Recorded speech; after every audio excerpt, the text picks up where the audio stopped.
we're going to loosen the forward dock lines by the amount that we want to move the boat forward. In this case, about 3 feet.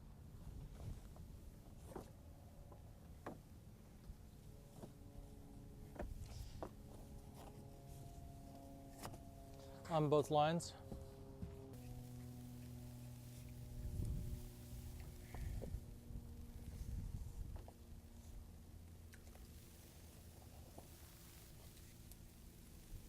Now we can pull the boat forward, hopefully, with the aft lines.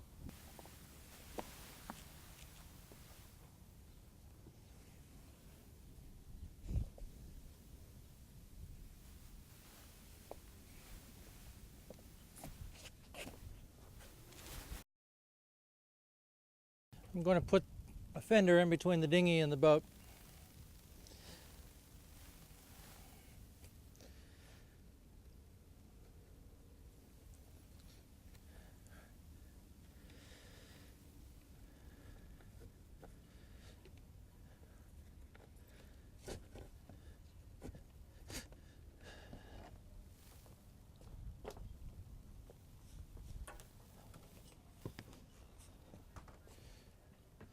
If you pull the fender in from the side,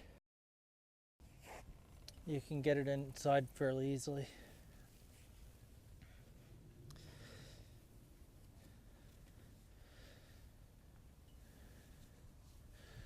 I'm tying this with a bowline so that it's easily untied. And instead of sticking the rest of this mess through at the end, I'm going to stick a bight or a loop of line through. That way I can pull on the end and easily untie the fender.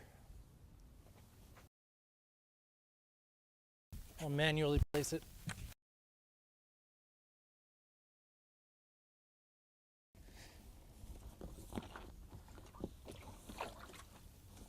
Okay, now I'm going to harden the lines. The purpose of hardening the lines is to make a stable platform that we can work on. I don't want the boat swaying around while I'm trying to fit a pin through a hole.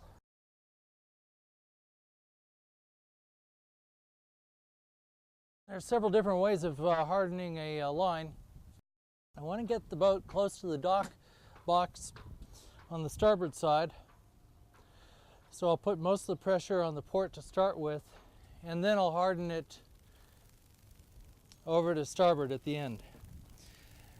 The way that I do this is I pull up on the line, I pull back, keeping my back straight.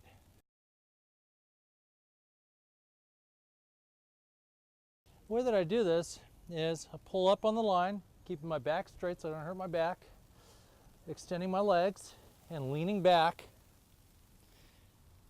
When the boat's over, I let go, and at the same time I pull up with my right hand to take up the slack. There's a little bit of a trick to that.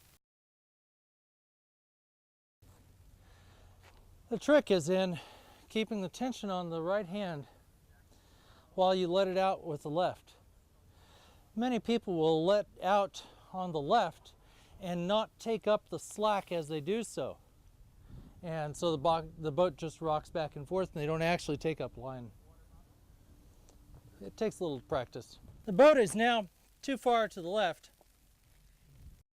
You can see how it rides up on the dinghy. I want it off the dinghy because I don't want the dinghy to scratch the boat and I don't want the boat to crush the dinghy. We've got about 1.5 feet that we can pull over to the starboard. We have some pressure on it.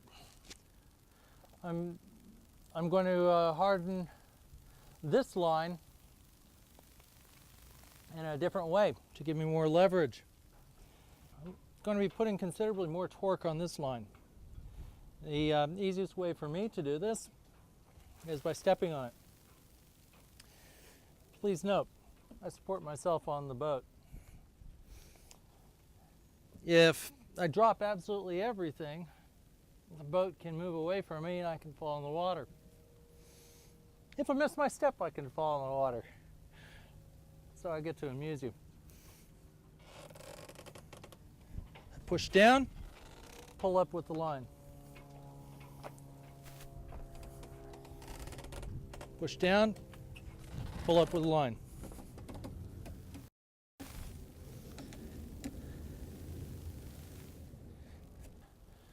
The boat is now quite solid. It'll move a little bit, but not much at all. By the way, this is how I keep my boat tied in its slip all the time. It makes for a stable platform, and particularly for guests who are not used to boats, that makes it safe for them to get on and off of the boat and not slip and fall. Two other things about tying a boat down very securely in a slip is that one of them is that the boat's not going to be knocking about with loose lines. When the boat knocks about, it yanks on the cleats, both of the dock and on the boat. It's not good for either over the long term. You'll see a lot of loose cleats in docks.